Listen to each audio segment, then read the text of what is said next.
वक्त में ईरान पर एक बादशाह हुकूमत करता था। इसकी सिर्फ एक ही बेटी थी जिससे वो बहुत प्यार करता था। एक दिन वजीर आजम ने बादशाह से कहा, बादशाह सलामत, शहजादी जुबैदा अब बड़ी हो गई हैं, आप इसकी शादी करा दें। बादशाह ने कहा कि अब तक कोई ऐसा लड़का नहीं मिला कि जिसके हाथ में अपनी फूल जैसी बेटी दे दूं। वजीर आजम ने बादशाह से कहा कि अगर आप जान की अमान दी तो मैं आपको एक तरकीब बताऊं। बादशाह ने जान की अमान देते हुए वजीर आजम से तरकीब पूछी। वजीर आजम ने कहा कि हमारे महल से 100 मील दूर सरसब्ज वाओ शादाब और घना जंगल शुरू होता है। इस जंगल से चंद मील के फासले पर एक सोने का दरख्त वाक़ई है।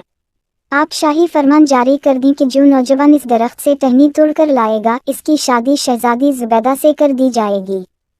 बादशाह चंद लम्हे सोच में गम रहा, फिर इसने वजीर आजम से कहा कि सोने के दरख्त से टहनी तोड़कर लाना कौन सा मुश्किल काम है, ये तो कोई भी तोड़ कर ला सकता है।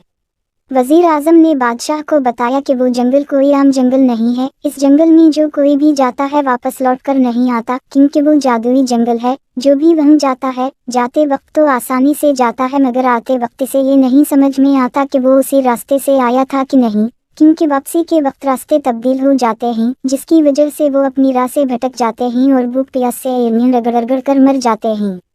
बादशाह ने वजीर आजम की बात पर हामी भरते हुए कहा कि यह अच्छी तरकीब है।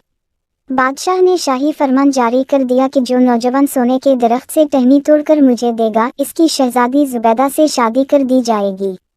बादशाह का ये फरमान ऐलान की सूरत पूरे ईरान में सुना गया, मगर कोई भी ये शर्त पूरी करने को तैयार ना था, क्योंकि सबको इसके बारे में पता था।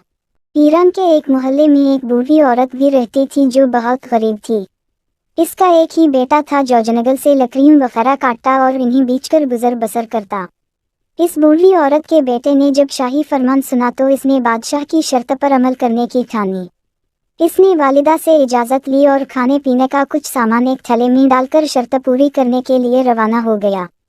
इसे चलता चलता शाम हो गई। इसने जंगल से लकड़ियां इकट्ठी की, इन्हीं जलाया और आग के अलाव के साथ बैठकर खाना खाते हुए वो सोचने लगा कि सोने का दरख्त से कहाँ मिलेगा।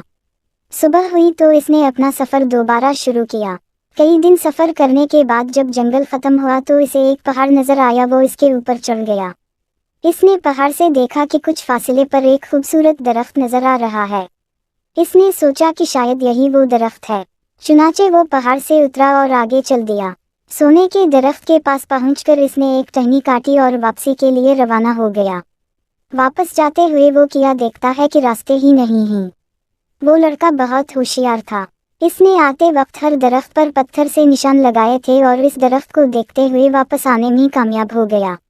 इसने बादशाह को टहनी दी और बादशाह ने अपने वादे के मुताबिक इसकी शहजादी जुबैदा से शादी कर दी।